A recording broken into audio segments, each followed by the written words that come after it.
আসসালামু আলাইকুম। আশা করি তোমরা সবাই ভালো আছো। তো আজকে আমরা আলোচনা করব অর্ডিনারি ডিফারেনশিয়াল ইকুয়েশনস বইয়ের একটা নতুন অধ্যায় নিয়ে। তো আমরা আগে লেকচারগুলোতে চ্যাপ্টার 11A থেকে চ্যাপ্টার D পর্যন্ত আলোচনা করছিলাম। আজকে আমরা 11E অধ্যায় নিয়ে কি আলোচনা করার চেষ্টা করব। এবং আমাদের এই 11E অধ্যায়টা খুব গুরুত্বপূর্ণ। তো এখানে দুইটা एग्जांपल আছে, আমি চেষ্টা করব এই দুইটা एग्जांपलের মাধ্যমে এই অধ্যায়টা শেষ করার জন্য। তো আমাদের এখানে সবার একটা প্রশ্ন থাকে যে আমরা কোনটা কিভাবে সমাধান করব। কারণ আমাদের তো বলে দেয় না যে কোন সমস্যাটা কিভাবে করতে হবে, সরাসরি বলে দেয় এভাবে সমাধান করো, এটা বলে দেয়। তোমরা কিভাবে বুঝবো যে সমাধানটা কিভাবে করতে হবে? তার জন্য আমাদের 10 থেকে যে অধ্যায়গুলো শুরু, সেগুলোর জন্য আমাদেরকে ডান দিকে দেখতে হবে, ডান দিকে ফাংশনগুলো কোনটা কোন ফাংশন আছে। ডান দিকে শুধুমাত্র যদি অ্যালজেব্রিক ফাংশন থাকে তার জন্য একটা নিয়ম করার নিয়ম আছে। বাম দিকে তো ডি থাকবে অবশ্যই। সমাধানের ডান দিকে যদি অ্যালজেব্রিক ফাংশন থাকে একভাবে করতে হয়। সমাধানের ডান দিকে যদি এক্সপোনেনশিয়াল ফাংশন থাকে কিভাবে করতে হয়। তারপরে সমাধানের ডান দিকে যদি ত্রিকোণমিতিক ফাংশন থাকে কিভাবে করতে হয়। তারপরে যদি অ্যালজেব্রিক আর ত্রিকোণমিতিক গুণাকার থাকে কিভাবে করতে হয়। এক্সপোনেনশিয়াল ত্রিকোণমিতিক ফাংশন গুণাকার থাকলে কিভাবে করতে হয়। এগুলো 11 অধ্যায়ে বিস্তারিত দিয়ে দিচ্ছে। এখন তো তোমরা যদি ডান দিকের ফাংশনটা মনে রাখতে পারো তো কোন ফাংশনটা কিসে দেওয়া আছে, তাহলে আশা করি তোমাদের সমস্যা হবে না যে কোন সমাধান দেখি মানে চিন্তা করতে যে কোনটা কিভাবে হবে না হবে। আশা করি তোমরা বুঝতে পারবা যখন ডান দিকের ফাংশনগুলো মনে রাখবা। এক একটা ফাংশন থাকলে এক একভাবে নিয়ম করা হয় আর কি অঙ্কগুলো। তো আমরা আগে লেকচারটিতে দেখছিলাম 11D এর ভিতরে আমাদের ডান দিকে একটা এক্সপোনেনশিয়াল ফাংশন থাকতো, মাস্ট একটা এক্সপোনেনশিয়াল ফাংশন থাকতো, মানে ই টু দি পাওয়ার সামথিং কোনো ফাংশন থাকতো, থাকার সাথে আমাদের কোনো একটা অ্যালজেব্রিক বা একটা ত্রিকোণমিতিক ফাংশন থাকতো। তো আগে লেকচার আমরা সেটাতে एग्जांपलগুলো দেখছি। তো আজকে আমরা দেখবো ডান দিকে আমাদের একটা অ্যালজেব্রিক ফাংশন থাকবে, সাথে একটা না একটা ত্রিকোণমিতিক ফাংশন বা কোনো একটা এক্সপোনেনশিয়াল ফাংশন থাকবে। তার মানে 11E অধ্যায়ের জন্য আমাদের ডান দিকে অ্যালজেব্রিক ফাংশন মাস্ট, অর্থাৎ আমাদের অ্যালজেব্রিক ফাংশন থাকতে হবে, সাথে এবার আমাদের এক্সপোনেনশিয়াল হোক বা ত্রিকোণমিতিক হোক কোনো একটা ফাংশন থাকবে। তো আমাদের কতগুলো খুব গুরুত্বপূর্ণ, এটা বেশ গুরুত্বপূর্ণ, এটা মেথড লাস্ট 16তে আসছে, তবে পরীক্ষার জন্য গুরুত্বপূর্ণ। তো এই জাতীয় অঙ্কগুলো করার সময় কিছু প্যাটার্ন আছে, তো তোমরা এখানে একটা নোট লিখে রাখো। এই নোটের মাধ্যমে আমরা জিনিসটা করার চেষ্টা করব। যদি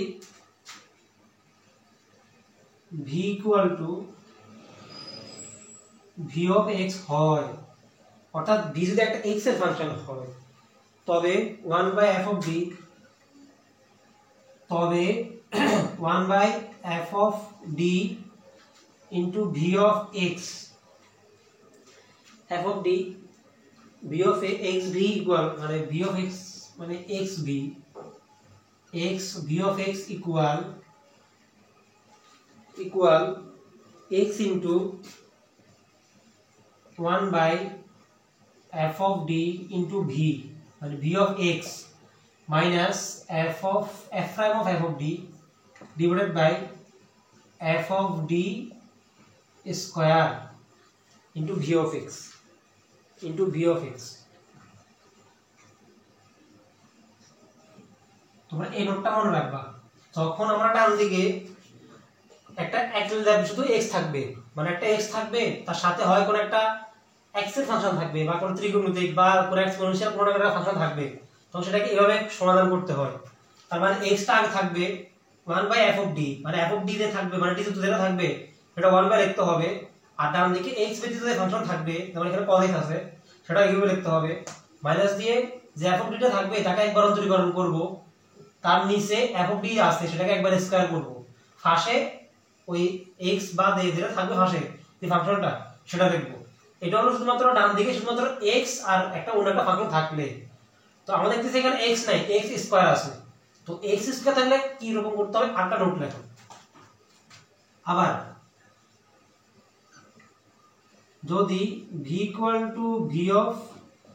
x হয়, তবে v of x না, সরাসরি ডাবলটা করে দেই। আবার 1/f of d, এটা তো এই প্যাটার্নের জন্য x থাকলে, যদি এরকম থাকে 1/f of d x square, x এর দিকে একটা পদ থাকে তার পাশে একটা অন্য একটা ফাংশন বললাম u যদি থাকে, তখন x into 1/f of d into u, f of d into xu, into x u minus f prime of d d slash of f of d whole square into x of u. এরকম থাকলে আমরা এটাকে এইভাবে করার চেষ্টা করব। এখন এখানে কি এটার ক্ষেত্রে হলো আমাদের যদি ডান দিকে অ্যালজেব্রিক এক্স স্কয়ার যদি পদ থাকে তার সাথে অন্য কোনো একটা ফাংশন থাকে, মানে হোক এটা ত্রিকোণমিতিক হোক এটা এক্সপোনেনশিয়াল, তখন কি করতে হবে ওই একটা এক্স থাকতে এক্সটা আগে নিয়ে আসতে হবে। 1/f অফ ডি এটাকে 1/f অফ ডি আগে লিখতে হবে আর x ইউ লিখতে হবে। x এর দুই ঘাত তো x এর আগে চলে আসলে একটা x থাকবে, মানে x ইনটু ওই ফাঁসে যে ফাংশনটা সেটা বসবে মাইনাস এই f অফ ডি কে একবার অন্তরীকরণ divided by f of D কে একবার square whole square into x U, মানে x বার করার পর যেটা থাকবে সেটা। এই দুটো তোমার মনে রাখবা, এই দুইটা নোটের মাধ্যমে আমরা এই অঙ্কগুলো করতে পারবো। তো এখন যেহেতু এর নাম দিকে আমাদের x স্কয়ার আছে আর cos x আছে, তখন চিন্তা করব এটা x স্কয়ারটা আছে, cos x আমরা ইউ চিন্তা করব, পরে আমরা এই সূত্র মতে এটা এখন কি অ্যাপ্লাই করার চেষ্টা করব। তো তাহলে কি পড়া শুরু করি। আর এটা এই নিয়মটা কোন কোন হবে, তখন শুধু x থাকবে আর x এর সাথে কোনো না কোনো একটা x এর ফাংশন হোক বা ত্রিকোণমিতিক এক্সপোনেনশিয়াল ফাংশন হোক তখন তার জন্য। তো এখন তাহলে আমরা এটা পড়া শুরু করি। এই সূত্র তোমরা মনে রাখবা, এই সূত্রটা x স্কয়ারের জন্য আর কি, যদি x স্কয়ার আছে x স্কয়ার আমরা করব এর কি।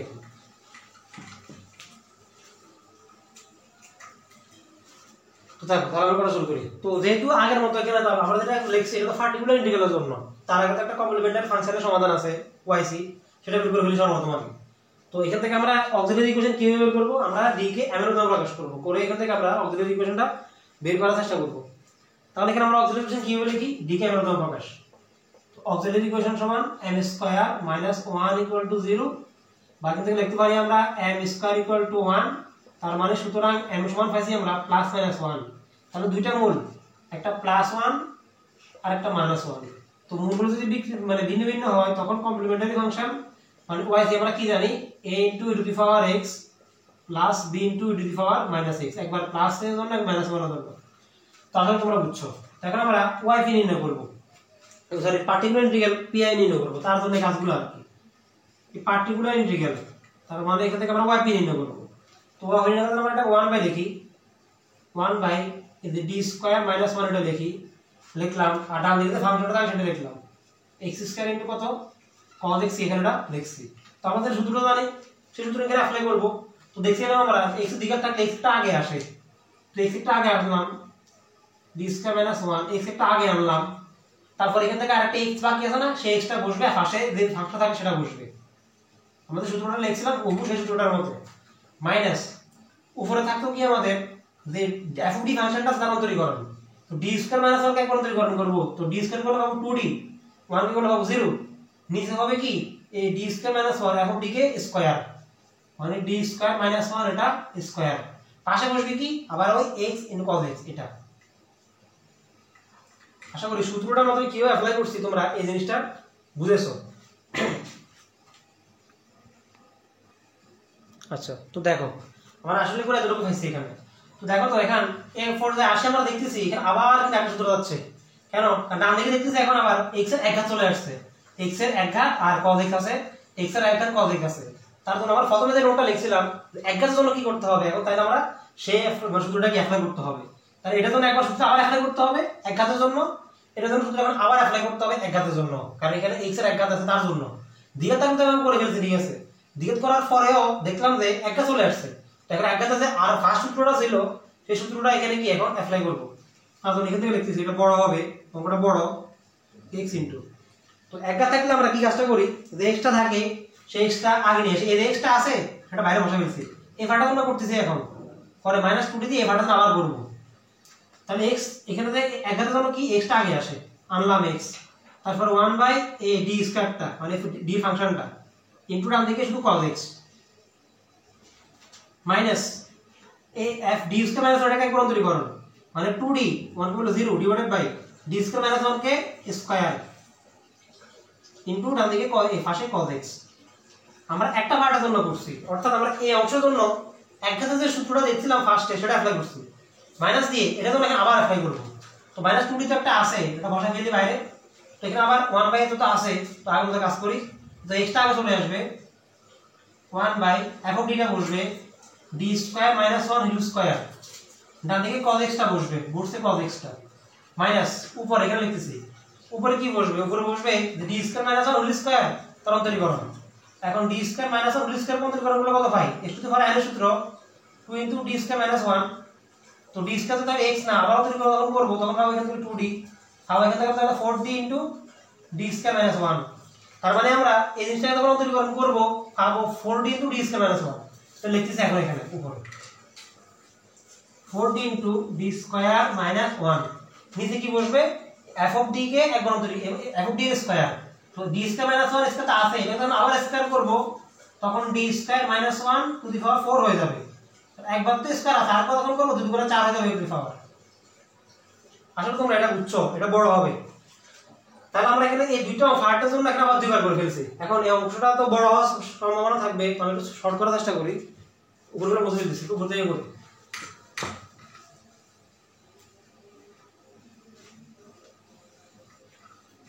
তো দেখো y ইকুয়াল মানে একটার কথা চেষ্টা করতেছি ধরার জন্য x এর পাশে বসাই ফেলছি এখন দেখছি আমরা ডান দিকে ত্রিগুণিত ফাংশন চলে আসছে সাথে এখন অ্যালজেব্রিক নাই তো ত্রিগুণিত ফাংশনের যে রুলস সেটা এখন অ্যাপ্লাই করব ত্রিগুণিত ফাংশনের ক্ষেত্রে কি জানি আমরা ত্রিগুণিত ফাংশনের ক্ষেত্রে জানি যে sin বা cos এর সাথে যেটা গুণাকার থাকে মানে cos x আছে তাহলে আমরা cos 1 x লিখতে পারি x এর সাথে গুণাকার আছে d স্কয়ার জায়গায় সেটা বসাতে হয় মাইনাস সেটা স্কয়ার বসাতে হয় আর কি তো এখানে আমরা d স্কয়ার জায়গায় cos x এর সাথে গুণ এটা এক আছে একটা minus x square d square জায়গায় বসাবো তাহলে d স্কয়ার জায়গায় জিনিসটা বসাতে হয় আর কি তাহলে বলতে পারলে কি হবে 1 বাই মাইনাস x স্কয়ার তার মানে এই না মাইনাস উপরে প্লাস স্কয়ার মাইনাস কাটা চলে যাবে এটা না সরাসরি মাইনাস থাকবে এটা উপরে x স্কয়ার আর মাইনাস একটা আছে আর cos x যেটা আছে বসে গেছে এজন্য এটা তো আমরা করছি মাইনাস 2d দিয়ে আমরা বলাই ফেলছি এটার ক্ষেত্রে সেম cos x আছে তো d স্কয়ার থেকে মাইনাস 1 বসবে মাইনাস 1 স্কয়ার বসবে মাইনাস 1 এরপর একটা হোল স্কয়ার আছে এখানে হোল স্কয়ার পাশে আছে cos x তাহলে আমরা এতটুকুর ভিতরে cos x ফাংশনের জন্য যে কাজটা করা দরকার এটা আমরা 11c তে দেখছিলাম সেটা এখানে করছি এখন এই পার্টটা তো করব তো -2d তো এখন এখানে আমরা এক্সট্রা তো যেভাবে আছে ওইভাবে রেখে দিয়েছি আর 1 বাই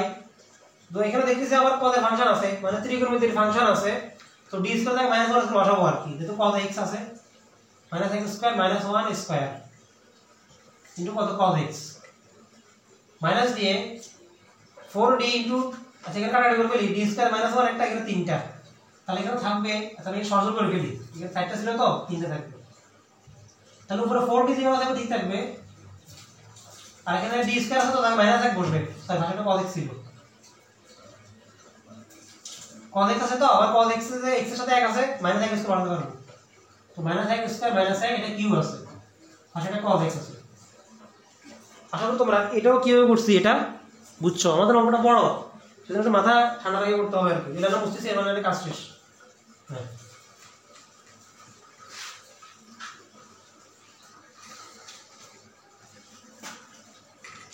yp ইকুয়াল টু তো এখানে x এর বসে রেখে দিছি বা ভিতরে গুণ করে দেই আচ্ছা দেখি থাকুক x ইনটু এখানে থাকবে 1 by -2 into cos x minus এখানে থাকে 2 এখানে -2 স্কয়ার মানে 4 2 বাই sin মানে হাফ আর d মানে অন্তরীকরণ d অফ cos x মানে -sin x আশা করি বুঝছো -2 ইনটু d পরে করব আগে ভিতরে কাজ করে ফেলি x একটা আছে এখানে আবার করলে 2 -2 স্কয়ার মানে 4 মাইনাস কাটা চলে যাবে আর কি স্কয়ার করলে 4 into cos x minus 4d দিয়ে আমরা রেখে দিছি এখানেও করলে আসবে 8 -1 -1 -2 কি মানে -8 মাইনাস প্লাস 8 করে ফেলছি বা মাইনাস থেকে যাবে ইনটু কত cos x আসলে তোমরা এতটুকু বুঝেছো তাহলে y ইকুয়াল টু x এ গুণ করলে হবে x square by -2 into cos x minus এই মাইনাস এর সাথে প্লাস হয়ে যাবে এই x এর গুণ করে দিয়েছি আর কি তো x by 2 into sin x minus আচ্ছা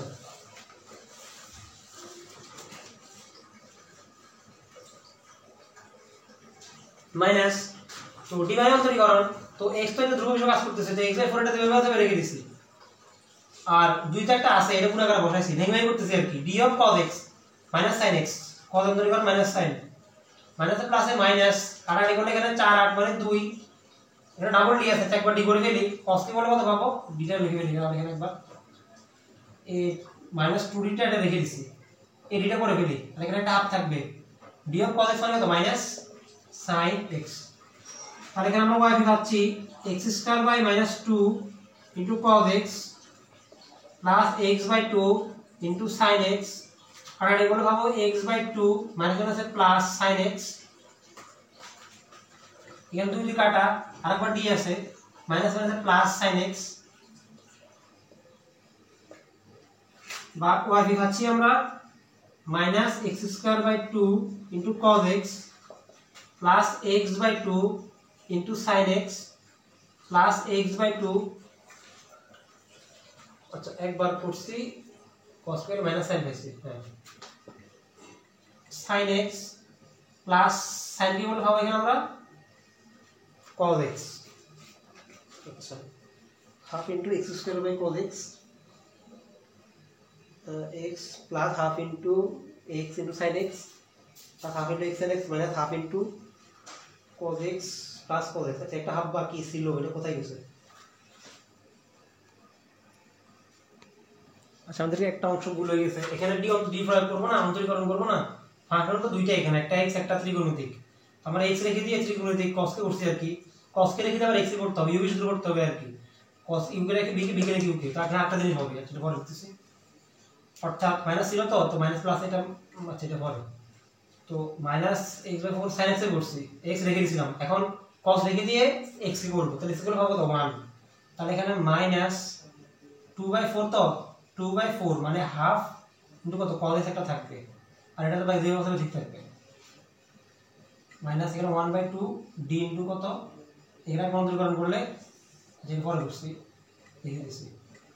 d ইনটু cos x আচ্ছা তাহলে ও কাটাটিগুলো দুই একটা আছে তো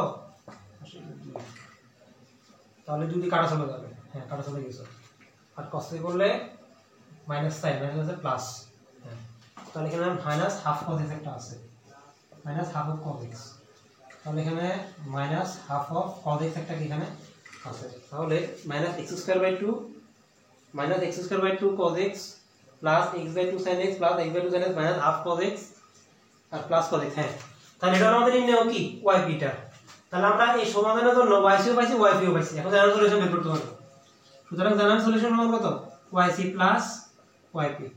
তো yc যেটা পাইছিলাম সেটা ফার্স্টে অক্সিলারি ইকুয়েশন থেকে x plus b e two the power minus x plus যেটা পাইছে সবটা মাইনাস আছে এটা প্রথমটা minus x²/2 into cos x plus x/2 sin x plus x/2 sin x plus cos x minus half into কত cos x এটা আমাদের নির্ণয় কি এই সমীকরণটার সমাধান তো আশা করি তোমরা এই আজকে এই গুরুত্বপূর্ণ এক নম্বরটা কিভাবে করতে বুঝছো তো তাহলে আমরা তো একসাথে দুটো সূত্র আলোচনা করে ফেলছি অর্থাৎ এই অঙ্কটার ভিতরে আমাদের একসাথে দুটো সূত্র চলে আসছে অর্থাৎ যে অ্যালজেব্রিকের জন্য মানে যে x এর দিকের জন্য কি করতে হবে সেটা আর ফর পার্ট আবার এক ঘাতের জন্য কি করতে হবে সেটা তো আশা করি তোমরা দিকের জন্য কিভাবে করতে হবে এটা বুঝছো আর এক ঘাতের জন্য কিভাবে করতে সেটা বুঝছো তো আমার বিশ্বাস এই অঙ্কটা তোমরা যদি বুঝো ভালো মতে তো এখান থেকে ওদের থেকে যদি এই প্যাটার্নটা দেখো অঙ্ক তোমরা পারবা অর্থাৎ অ্যালজেব্রিক ফাংশন থাকবে মাস্ট অর্থাৎ x বা x² থাকবে তার পাশে একটা এক্সপোনেন্ট ত্রিকোণমিতিক ফাংশন অথবা একটা এক্সপোনেনশিয়াল ফাংশন থাকবে পাশে থাকলে এই কাজগুলো কিভাবে করতে হয় এক্সপোনেনশিয়াল কাজ থাকলে কাজটা সহজ আর এক্সপোনেনশিয়াল কাজ থাকলে তার সবটা d দেখা বলে দিতে হয় আর কি মানে d প্লাস অথবা d মাইনাস বসাতে হয় আর কি পরে পরে আশা করি ফর এক্সাম্পল দেখলে তোমরা বুঝবা এটা যদি বুঝো এর রিলেটেড এক্সাম্পল হলো কি তোমরা বুঝবা এর বাইরে ব্যতিক্রমী কি আর কিছু নাই তারপর আমরা পরের লেকচার থেকে 11 f আলোচনা করার চেষ্টা করব কারণ সবগুলো থেকে এখন সময় কম সবগুলো থেকে আমি একটা রিলেটেড এক্সাম্পল গুরুত্বপূর্ণ একটা করে দিতেছি বাকিগুলো তোমাকে আলোচনা করবা পরে আজকে পর্যন্ত সকলে থাকো আসসালামু আলাইকুম